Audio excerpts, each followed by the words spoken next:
Hi, in this video we are going to implement the variational autoencoder and then we will generate some new images.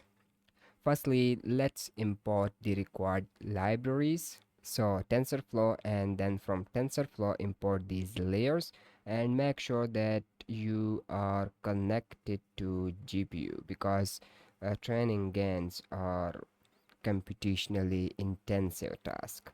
Let's run. And now let's import the MNIST dataset. So in this case I'm going to deal with the digit MNIST dataset. It is not the fashion MNIST. And also instead of dealing with arrays, now I'm going to work with a TensorFlow dataset so that you could understand the difference between dealing with the arrays and dealing with the TensorFlow dataset objects. So I have imported my MNIST dataset, and now if I print here xtrand, you can see that it's just an array. Now in order to convert this array into TensorFlow dataset object, we can use the TensorFlow dataset API. And in TensorFlow dataset API, we are going to use the very specific function, and that is from tensor slices. So each image in this array is my tensor, so I'm going to slice those tensors so that I get individual objects, and on that individual objects or on individual images I could apply my transformations, different types of transformations. So just convert the regular array into TensorFlow dataset, and now here as you can see I have passed a tuple, and inside tuple I have xtrand and xtrand. So basically this xtrand will act as an input to my model, and this xtrand will act as an output of the model. So we are going to compare the model prediction with this xtrand. So that's why I have passed here the xtrand and xtrand. So in regular cases, here we pass the features and here we pass the label for the model. So in this case our label and feature both are same. With this line of code, now our data is not going to be an array, instead they are going to be TensorFlow dataset object. So here as you can see, now it's TensorFlow slice dataset and the shape is 28 by 28. So we have sliced all the arrays and created separate objects of each image. I'll do the same process for my test. And now I need to pre-process all of these inputs. So I need to convert each element of the array to float 32, and then I need to normalize the each pixel by dividing with 255. I also need to expand the last dimension because currently the shape is 28 by 28, so I need 28 by 28 by 1. So I need to add that extra channel dimension so that I could use the convolutional operations. For this purpose, let's create here a function. This is my pre-process function. It is going to cause the image to float 32 and then we'll normalize it, and also we are expanding the last dimension. So let's run it, and now all I need to do is to map the strand dataset on this function and then batch it. So let's type here trend_ds.map, then pass the function. So this function is going to accept image and label image, because as you can see we have two objects right here, the xtrand and xtrand. That's why this function is also going to accept two arguments. One is going to be my input image and other one is going to be my label image. Now let's run it. After mapping, I'm going to batch it. I'll do the same process for test as well. With this, our dataset is ready and it's time to create the model architecture. First of all, this is how the encoder code is going to look like, and we have briefly discussed it in the previous video. All I need to do is to pass this input to the convolutional layer first, and then to another convolutional layer. Then I need to flatten it, and now this x will be passed individually to this dense mean and then dense log variance. So I'll first pass this x to dense mean, and this dense mean will return me the z mean. This z represent the latent variable, so it is going to be my mean latent variable, and then I'll also pass this x to this dense log variance. So this is going to return me the log variance. So I am not passing here this z mean to this dense log variance, just like we did with these above layers. So this is a bit different. Make sure you should do it like this. Let's run it. Let's create the decoder. So on the last transpose layer, instead of applying ReLU, I'm applying sigmoid because this makes the training a bit stable as compared to ReLU. So you can experiment with the ReLU, but I found out that sigmoid is much better because the image pixels are between 0 and 1.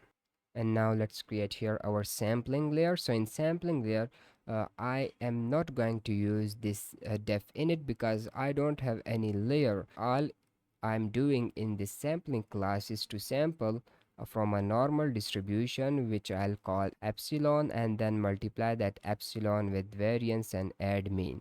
So that's why I'm just using the call function. Once sampling is done, now combine these three classes. So this class is now going to inherit the model API. These three classes are inheriting layer. I'm going to create the object of this class and will use that object with the compile and fit method. That's why I'm inheriting this model. So let's create the object of encoder, decoder, and sampling, and also make sure that you should have two variables with the name zmean and zlog variance, because in the divergence loss function we are going to use these two variables, and make sure that they are instance variable. So self.zmean and self.zlog variance. And in the call method, first of all, we need to pass our input to the encoder, and this encoder will return us the zmean, zlog variance. As you can see right here, it's returning us. Then I'm going to use that zmean and zlog variance in the sampling layer, and it will give me this z, which is latent variable. And then using this z, I'll reconstruct my image. Very simple. Let's run.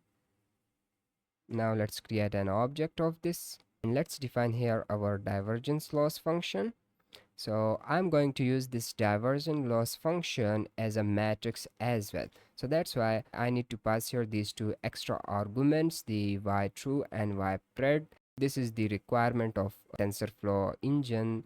So even though I'm not using them, but still, if I want to use this function as a matrix inside the TensorFlow framework, I have to pass these two extra arguments, and the rest of the formula will remain the same, which we have discussed in the previous video. So let's run this function, and now let's create our reconstruction loss function. It is going to be binary cross entropy, and because our reconstruction loss function is binary cross entropy, that's why I have used here this sigmoid activation function. Now I'm going to combine these two loss functions inside this VAE loss, and here make sure that this name, this object name, and this object name should match. So when the TensorFlow will create the graph of our whole model in the backend, these objects names should match, otherwise this divergence loss function isn't going to work fine. There are a couple of other methods which you can obviously use in order to incorporate this divergence loss function during the model training. One method is to create your own custom training loop, but I think that is going to be too much for this variational autoencoder. We are going to discuss it in the generative adversarial networks. But again, if you know that process, obviously you can try it. So these are going to be my two loss function. Then what about the scale weight constant? So it's basically like how much weight I need to assign to this divergence loss function. So it's a very important parameter. Just by changing this -2 to -1 will greatly affect the model. So you can experiment with it, but this -2 is a very good value, I found out. So I have tried with -1, the model performance was really bad. With -3 it wasn't that good. So you can use different values here, but for the sake of this video I'll recommend to you that you should stick with -2. And the reason behind this is that initially divergence loss function will be very huge, and our reconstruction loss function as compared to divergence loss function will be really small. So if you assign a very big weight to this divergence loss function, then the model is going to pay attention more to the divergence loss function instead of reconstruction loss function, and in the end you are going to get very poor output images from your model. Even though the sampling will be close to 0 and 1, the mean will be very close to 0 and variance will be very close to 1, but still your outputs will be like just white spot somewhere in the black images. That's why in case of MNIST, this value should be small so that model pay more attention to this reconstruction loss function. And it's time to train the model, so we are going to compile it. I'm going to use Adam optimizer, and the learning rate will be 0.001. The loss is going to be this VIE loss which we have defined right here, and then matrix will be VIE cal loss. Okay, so I have told you we are going to use this function as a matrix. That's why we need to pass here these two arguments, and I'm going to train for 10 epochs. The validation data will be this test data, and train data will be a train data set. So let's run it. In the meanwhile, we can prepare some images for testing the latent space and generating some new data from this model. So for this purpose, let's reshape our X test to 28 by 28 by 1, convert it to float 32, and then divide it with 255 in order to normalize it. And now this function is going to help us visualize both the input images and the prediction we got from the model. So basically I'm providing this X test to model.predict function, which is going to return us the reconstructed images, basically the blurry version of this image. And then this n is how many images I want to show. So I'm going to show just 10 images. The figure size is going to be this, and then I'm going to display my first 10 images. So this is the code for displaying that first 10 images. Let's wait for the model to train, and here upon observation you can see that our net loss is decreasing, but our cal divergence loss is increasing. This is because model is paying more attention to the reconstruction loss function. Now let's plot some of the images. That seems pretty good. This is our prediction line. So here, as you can see clearly, we have that checkerboard style because of these transpose convolutional layers which we have used in the decoder. So these are my predictions. That's pretty good. Now let's visualize our latent space. Let's extract encoder, sampler, and decoder, and using the same X test pass them to encoder to get mean and log variance, then pass that mean and log variance to sampler in order to get Z, and then visualize it. So I'm going to visualize first 100 examples. So maybe let's visualize all of them.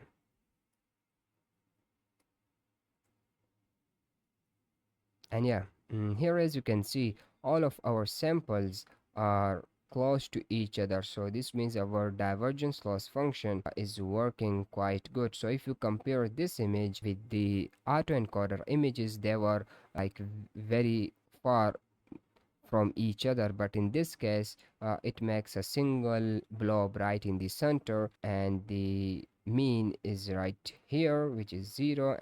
Now let's generate some new data. What I'm going to do is to find the average value, average of mean and average of log variance. So this will be very close to 0. So here as you can see, its mean is 0 and the deviation is like -3, which we can see from this blob as well. This is our 0 and these images are going towards -3, and on this axis they are going towards -3 and then +3. Now using this average mean and average log variance, we are going to generate our test Z. So just pass them to the sampler, then expand the dimension, include that batch dimension before passing it to the decoder. Let's pass it to the decoder now, and now let's display the new image. Wow, well, it's good. So this image seems like it has all the information of all the digits, like it's the superposition of all the digits starting from 0 to 9. To me, it seems more like 3, so these portions are a bit darker, but yeah, this is how this variational autoencoder work. Make sure to sample some new data and test the model and see what you will get. I hope you have enjoyed it, and in the next video we are going to start learning about GANs, and I'll see you there. Bye bye.